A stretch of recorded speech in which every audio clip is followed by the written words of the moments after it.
what happened there. Yeah.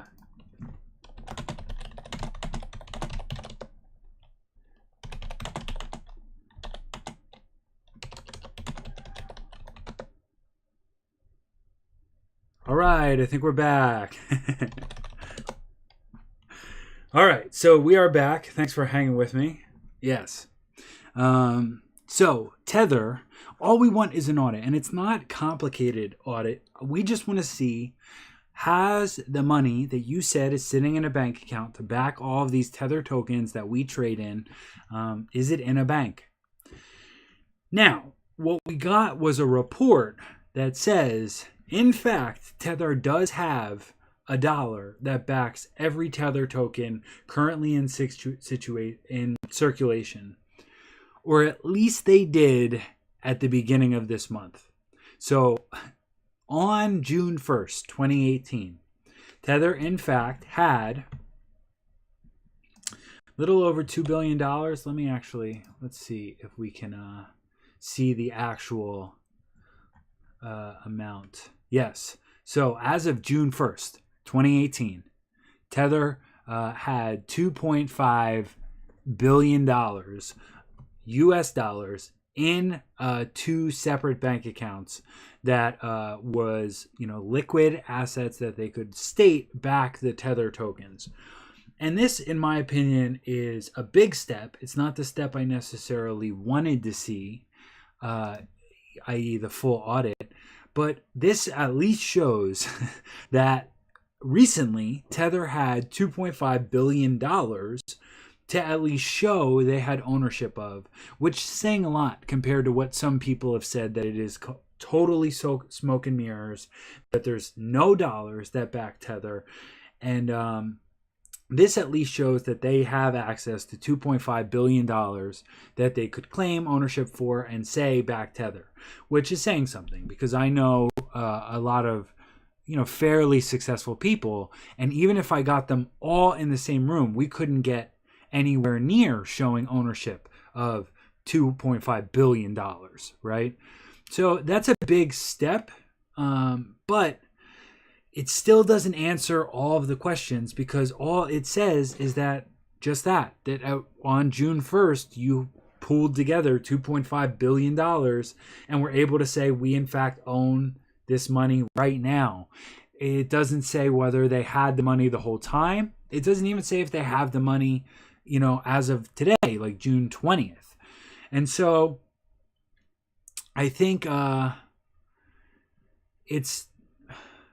this is a step in the right direction, but I do not understand why the audit in and of itself is something that they go to such lengths to say is an impossibility. And until I see a full audit, I'm going to still have questions. I'm not saying that I doubt Tether, but when you talk about something that has a dollar stable coin is so important for this space. When we trade all in completely volatile assets, it's really important that there is something stable that we can have that defends,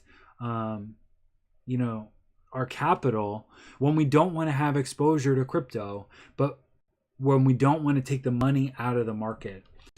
So I think it's really important that they have transparency. And if they don't have transparency soon, yeah, we're back, Naked Matrix. I'm sorry about that. Then the fiat pairs are going to make them obsolete sooner rather than later anyway. So let's jump into that, because fiat pairs are a thing. We are seeing more and more. What's up, Touche? Thanks for following us. The Bittrex has made in our last show the announcement about US dollar trading, and they were initially targeting corporate clients, and they said they were going to take some approach it in phases. And as of today, they are beginning those phases with Bitcoin and Ethereum getting a fiat pair. And I can't understate what a big deal this is.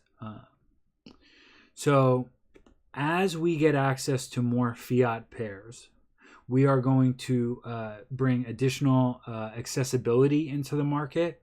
We're also going to see a change in Bitcoin's effect on these markets, because the correlation between Bitcoin and altcoins, in my opinion, is so they are so correlated, because you need to buy Bitcoin to trade altcoins. You cannot have exposure to crypto really without getting exposure to Bitcoin first. Now there's lots of other trading pairs at this point, but for most people, you buy Bitcoin to get access to the rest of it.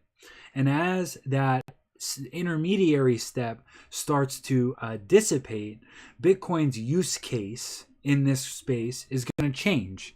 Because you could say that it's decentralized money, you could say that it's a store of value, but Bitcoin's primary use case right now is, it's the thing I use to trade altcoins.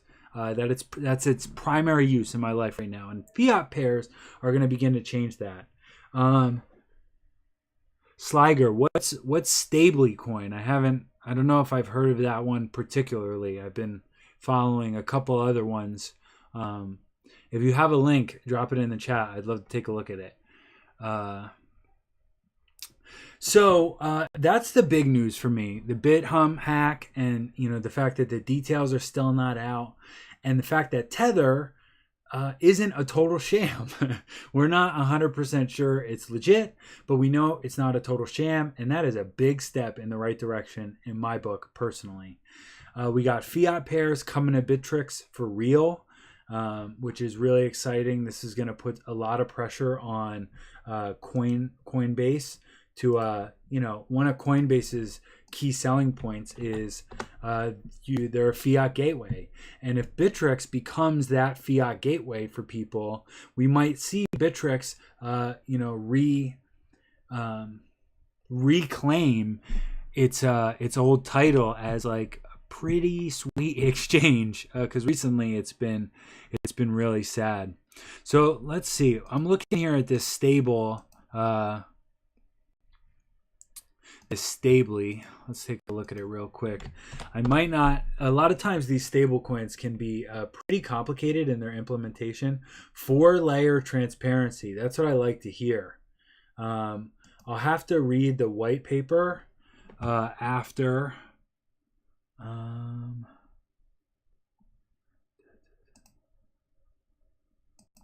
We're getting the TLDR in the chat. I love it. So verifiable on-chain transactions, quarterly third-party audits, which I would love to see, and reserve balances via API. So that's great. That's great. Yeah. So this is definitely worth checking out. If you haven't checked this one out, I think there's a couple really interesting implementations, and I know that Square Cash is also looking to implement, or I guess technically Circle is looking to implement another version of a stablecoin. So these are important because, in my opinion, there's plenty of innovation to happen in blockchain, but I think that Satoshi really nailed it when he talked about Bitcoin as a decentralized form of money, right?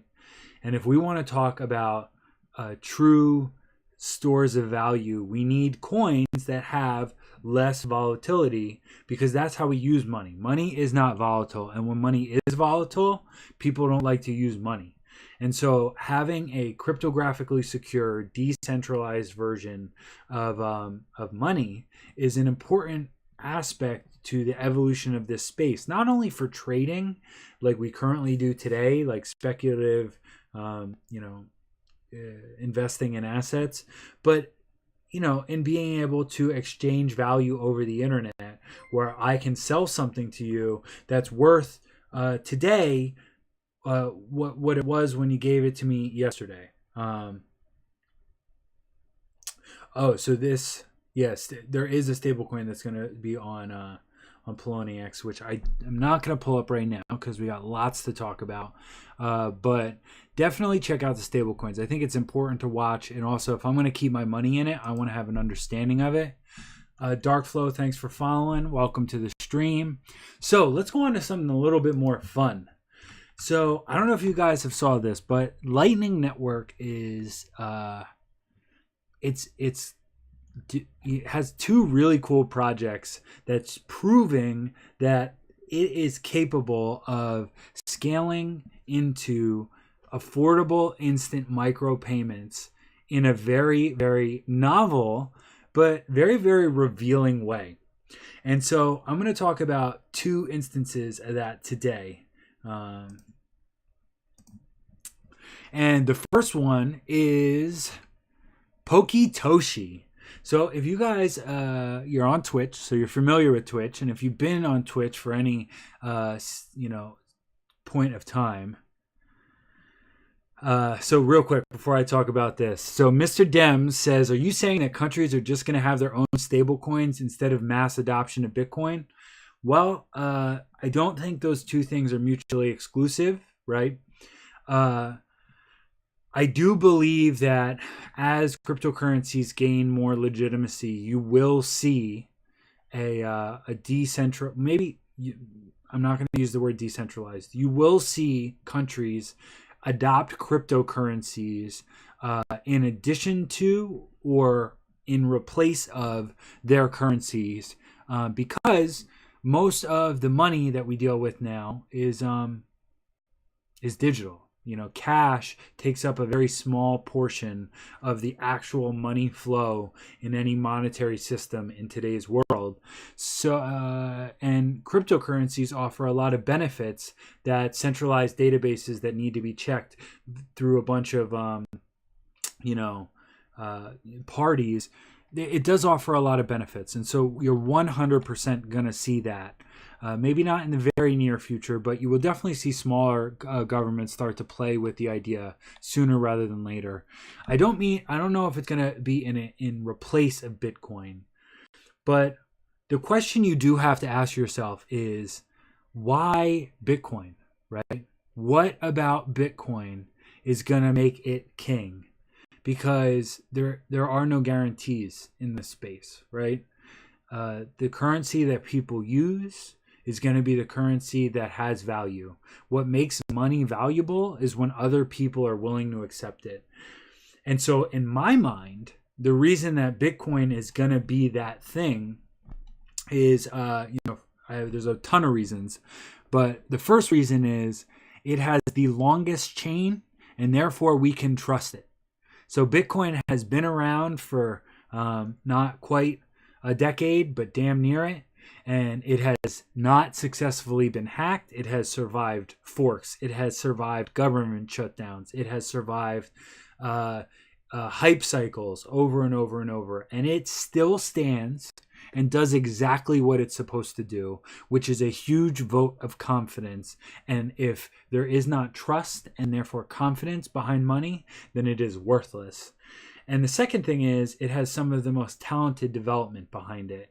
And that's what we're talking about now. Lightning is a huge development being implemented by some very, very, very smart people. And this Pokitoshi is actually a really interesting illustration of what Lightning is capable of doing.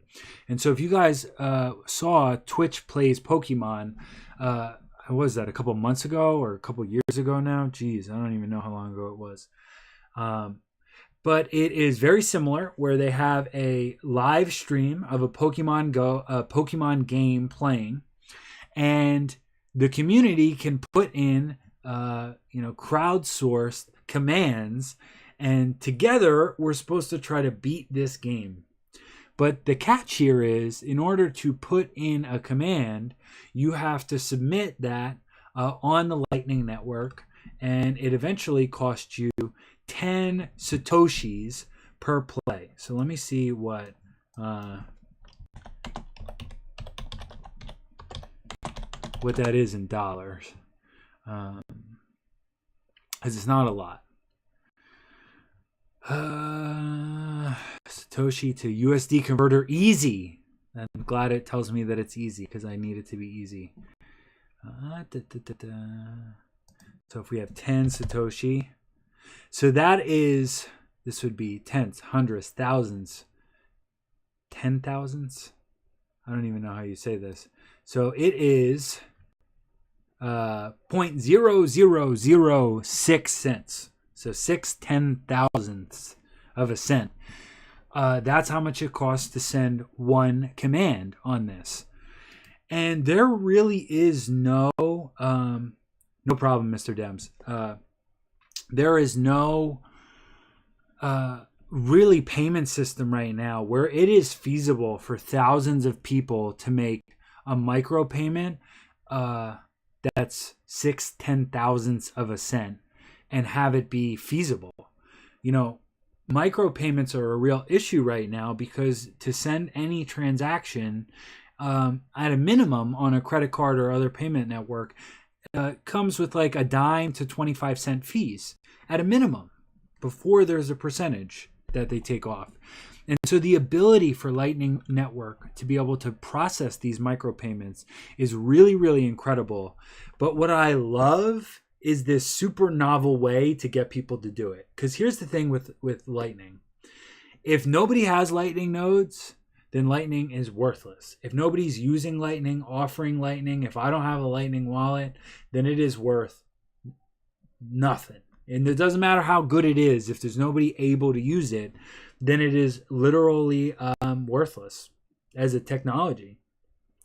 But to get people to want to participate in a novel way and set up a Lightning wallet, see how easy it is to use, this is the kind of stuff that really drives adoption. So if you are not paying attention to this, this is a big deal because let's see. Does it say how many? I know the next one we looked at says how many transactions there actually was. But there are thousands of people doing thousands of transactions for on a feeless instant network, or as close to feeless as you can really get. Because this technology is no longer an idea, it is something that works. And the other example we saw was Satoshi's Place. So if you guys saw the $1 Million homepage a few months ago, it's a 1 million pixel canvas that allows people to draw on it. And so I'll actually I'll let the video run. So this is literally just a blank 1 million pixel canvas. And if you wanted to buy a pixel, it was I believe 1 Satoshi a pixel. 1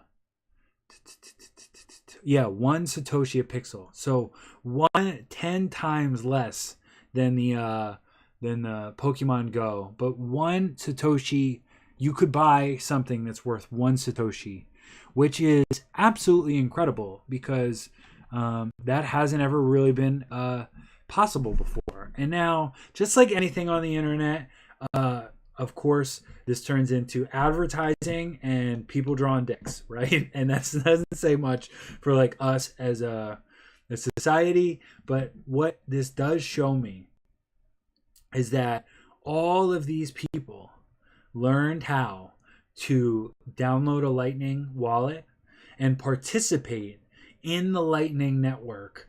And maybe just for a joke, right? But I gotta be honest, jokes kind of got us here. Like magic internet money memes are what Bitcoin started at. And before anyone knew or cared about what Bitcoin was, the memes are what brought us together as a community and reminded us that this thing worked and that it was going to be fun. And so these are two, like the Lightning Network is real and it's working. Like 10 million pixels have been paid for so far. Now that's only a tenth of a Bitcoin. So we're not talking a lot of dollars, but this is real Bitcoin that people are putting into the Lightning Network and using. And when we see people participating on this level with a micropayment system, you better be damn sure that dApp developers are paying attention, and they're going to start thinking, how can I use Lightning Network in my next killer app? Because it's working and people want to use it. So this is really, really, really big deal. Lightning Network is up. It is running.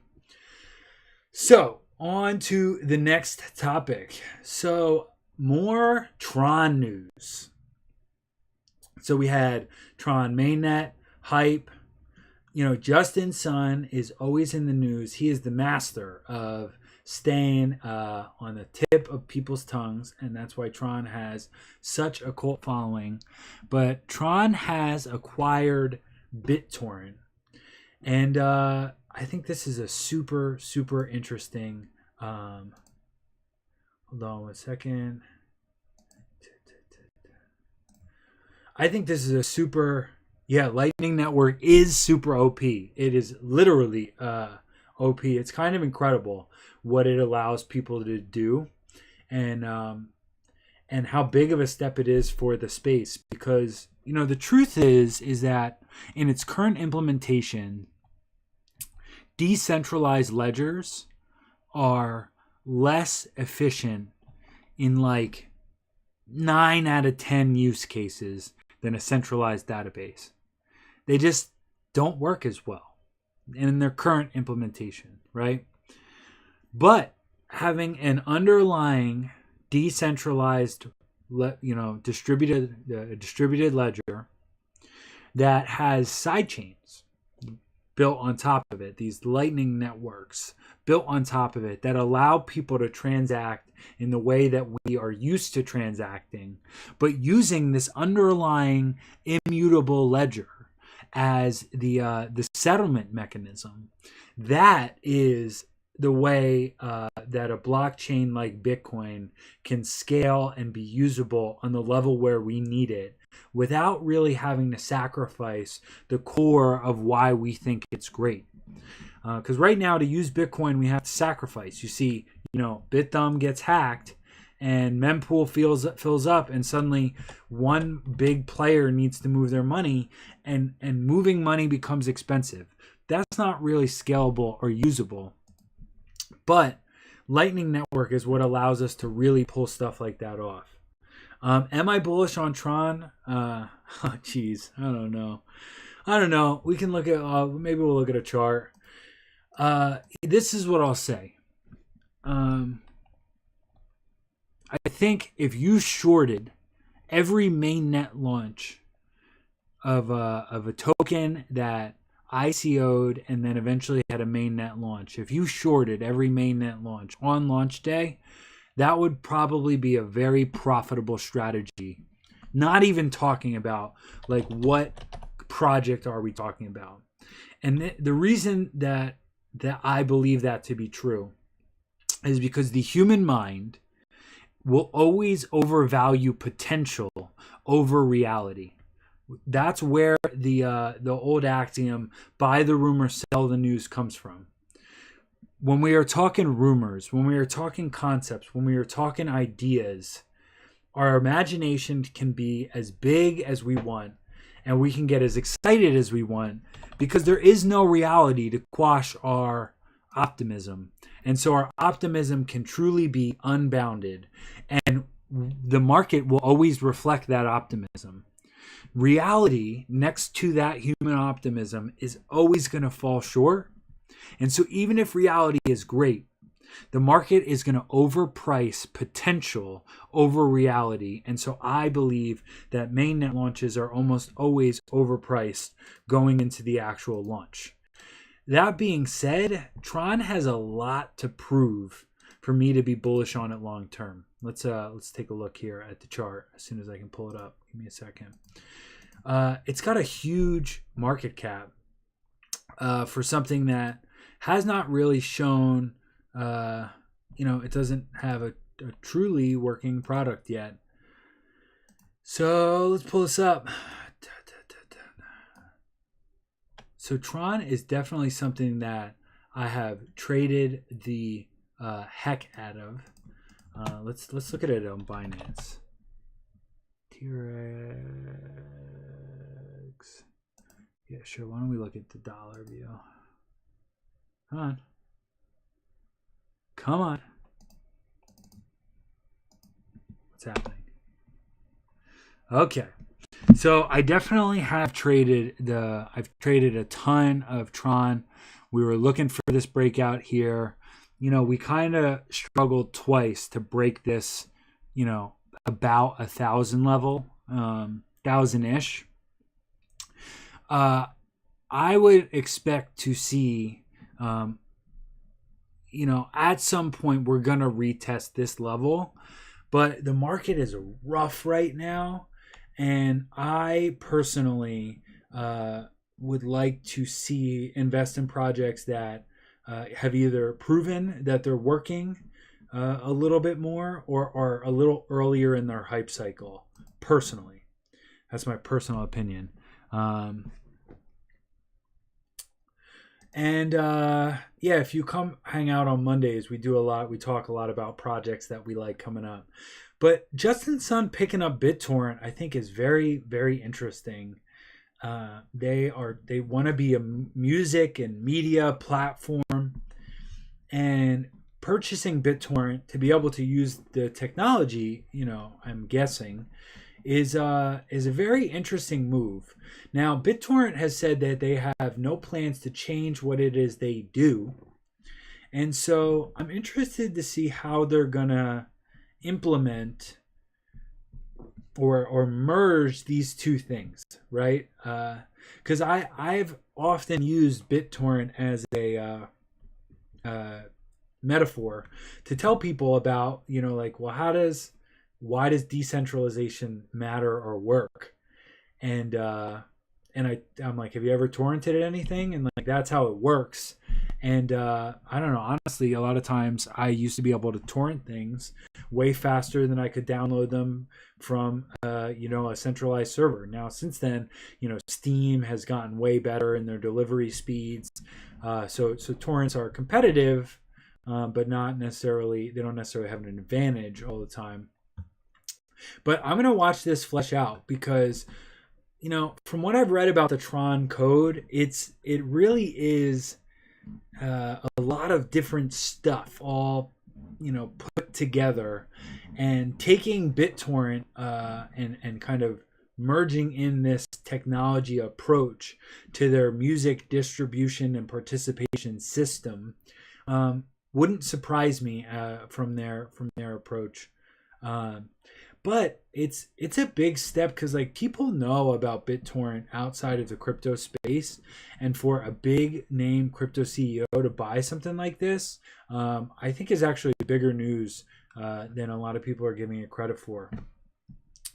So let's talk a little bit about what happened with EOS before we close up. So last week we talked about EOS mainnet launch struggling. It was stuck at 8 or 9% of the vote, and we could not get over that hump to the 15% of votes we needed to unlock the blockchain. Later in the week, they were able to hit 15%. Maybe not in a completely organic way, but in a way that I felt like was appropriate to start the blockchain moving. But then just a couple days later, it might have been 2 days later, this was last Saturday, I believe, the EOS mainnet shut down, just stopped producing blocks. And so the mainnet halted, and all of these 21 block producers got together and started to try to figure out what happened. And after working back through the problem, they stated that this was how the EOS chain was supposed to operate. That the EOS blockchain, when the nodes are not in consensus, is basically designed to shut down until they are able to get back into consensus. It will not produce additional blocks, which I think that you could argue could be a positive thing, but it does not echo the decentralized nature and lack of fallibility that a blockchain is supposed to happen. So this is how we started the week, that the software, it was designed to just shut down to prevent a hard fork.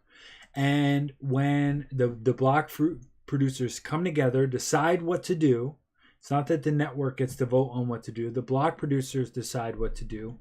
And then they posted a fix. And overall, they did fix it fairly efficiently. It took about 5 hours. And in a brand new blockchain, this is not, to be, this happens. I don't think it's great. A $12 billion network should not be shutting down 2 days after launch. But this is the state of crypto. We take completely untested code for the most part. I mean, there was a little testnet development done, but the main net was brand new, and this is the kind of stuff that happens. But what we saw recently was another thing that popped in the news, which just has people all fired up, and rightfully so, in my opinion. So I think this was 2 days ago, and EOS has frozen 7 accounts, but because they felt like they went against the terms of service. And this kind of feels unprecedented to me. No, it's not. Okay, let me back up. Not unprecedented, but it definitely doesn't feel decentralized. And what this really has brought up for people is the EOS Constitution, which I've seen multiple times, that technically everyone who's ever done a transaction on EOS is entered into this contract, this constitution, just by using this blockchain. So if you have ever used, sent or received an EOS token, you have consented to this agreement, whether you knew about it or not. And, it has a lot of reasonable articles in it, but it's really the approach and the I guess the space for interpretation that really is what people are taking issue with. I've talked to Blue a lot about smart contracts and what constitutes a good smart contract and what they're for. And really the benefit of these blockchains is by taking the trust and the gray area out of these decision makers, right? That, by participating in this blockchain, if you can do it in the blockchain, it's okay. And if you're not supposed to do it, then the blockchain shouldn't let you do it. And this is very, very dependent on the opinions of the people that are elected to make these decisions. And some people did not like this. So what we basically saw was this emergency measure of protection order pursuant to this, the rules of dispute resolution. It said that they found and support credible evidence to refuse to process transaction for these seven keys. And then it was signed by this interim emergency arbitrator, right? And this just does not feel like blockchain stuff. It's like a handwritten signature. And some people say this is the way that a blockchain is going to need to look for the greater public to be able to use it. It has to have some kind of governing body that's going to be able to moderate it and protect people from bad actors and make changes when we need to. And to some degree, I agree with them. There's a lot of round pegs that we're trying to fit in square holes with blockchain. Some of the things we're saying we're going to use blockchain for need more arbitration than a blockchain currently can provide. But there is going to be a divide between the people that see the Bitcoin dream of this trustless system, and then this kind of new age of the Ethereums and the EOS is of the world that are trying to do bigger things with a decentralized network.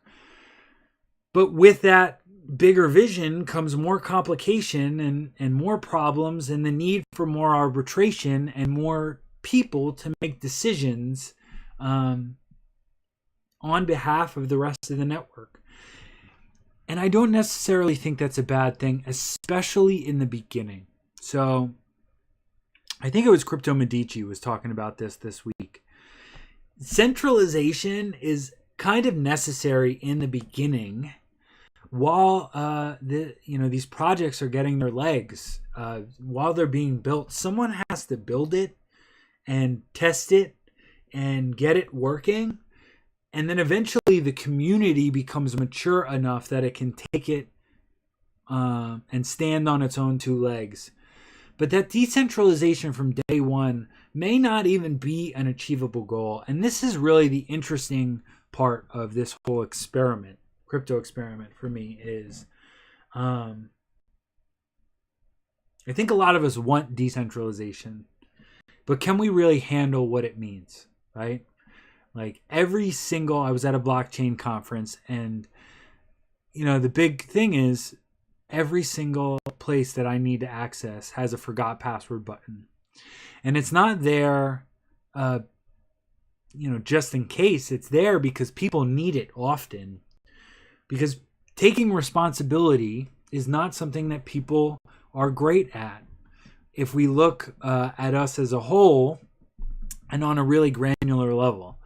Like the password to my bank, where I keep all of my money, all of the value I have in this world, I keep in this place. And so logic would say that my password to that place, I'm not going to forget because it's important. But people forget it all the time. And so we have made concessions in our current system to deal with that, to give people flexibility, security, and do-overs.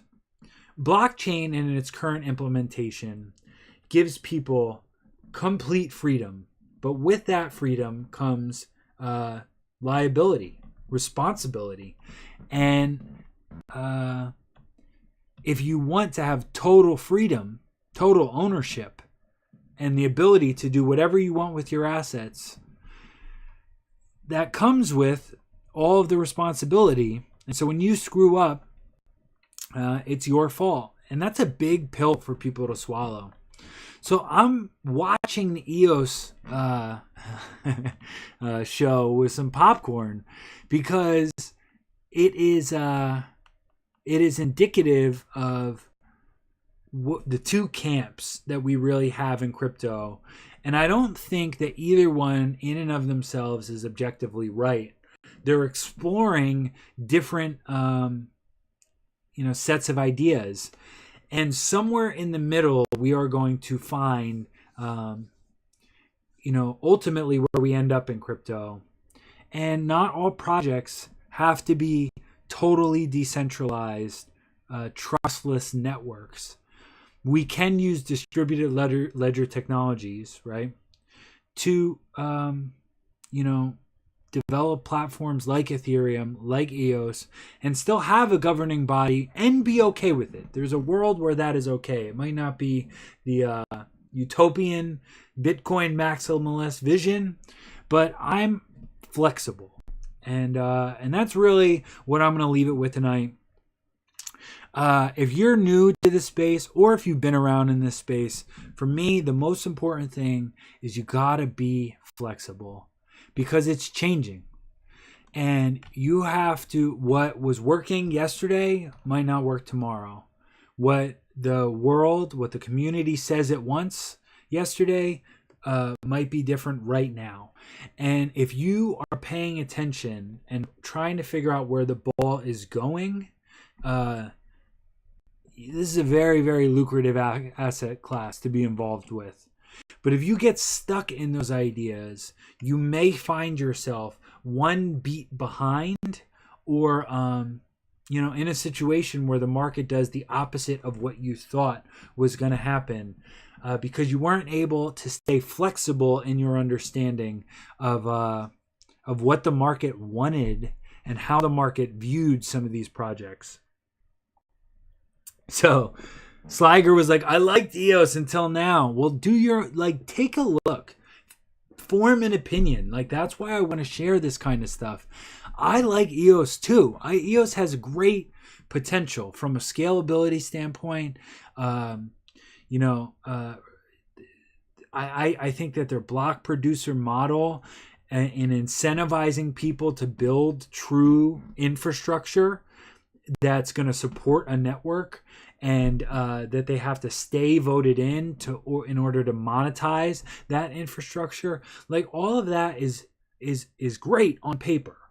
But the reality of EOS has been very different, that a lot of these block producer candidates were spinning up their infrastructure on Amazon Web Servers and not building it in a decentralized way on themselves, which is highly problematic, because if Amazon Web Services realizes that a main competitor, which is EOS is trying to be, is hosting most of their nodes on our services, they're going to shut it down. So that's highly problematic. So one step behind the curtain, you'd realize which block producers you want to vote for. I think that they're trying to be democratic in their process, but we found that not even 15% of the network cared enough to vote for a block producer to even turn the thing on, which is problematic. They have a constitution, which is a multi-party contract that you are, you enter into just by sending funds on the network. And you might think this is a great thing, that some of these articles and the ability to reference them as a community and say, if you don't follow our rules, you can't participate on our network. That might not be a terrible thing in a vacuum, but in reality, is it a continuation of what we're trying to move away from? I don't know, but form your own opinion. I think that's what's so important in this space. When you hear this news, dig a step deeper, because everybody's got an agenda. Every single one of these Cointelegraphs, right? Like the I got Crypto Insider, CoinSpeaker, another Cointelegraph, Medium, like people writing on Medium.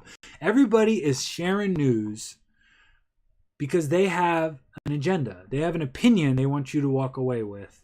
But you need to form your own opinion. Do not trust, verify. Use the news to figure out what direction you head in, and then look at the things they're pointing at, read them, and see if you take away the same stuff that they do. And when you do that, you're going to be able to form an objective opinion that's going to allow you to speak confidently about the space. So I appreciate you guys all hanging out with me for this hour. Next week, I hope to have Blue back here with me. Thank you for everybody that followed us. We stream 3 times a week. Mondays, we do Mining Mondays, where we hang out and we talk about everything passive income and crypto. Wednesday, we do Rehash, where we rehash the weekend crypto that we just passed. And Fridays, we do some stuff that's fun. We have a whole bunch of content that's about to come out. If you want to stay up to date on everything we do, check us out at the Crypto Mountain Discord. Link is in the chat. It's a free Discord group. I am in there hanging out in the masternode, the mining, the spec mining rooms. We got technical analysis people posting charts all the time. I do fundamental analysis updates on some of the gems that I'm taking a look at. And you can ask me directly, any questions you might have in the Discord chat. So I hope to see you in there. Kay, thanks for following. And I hope to see you guys next week. Until then... trade safe, because it's a jungle out there.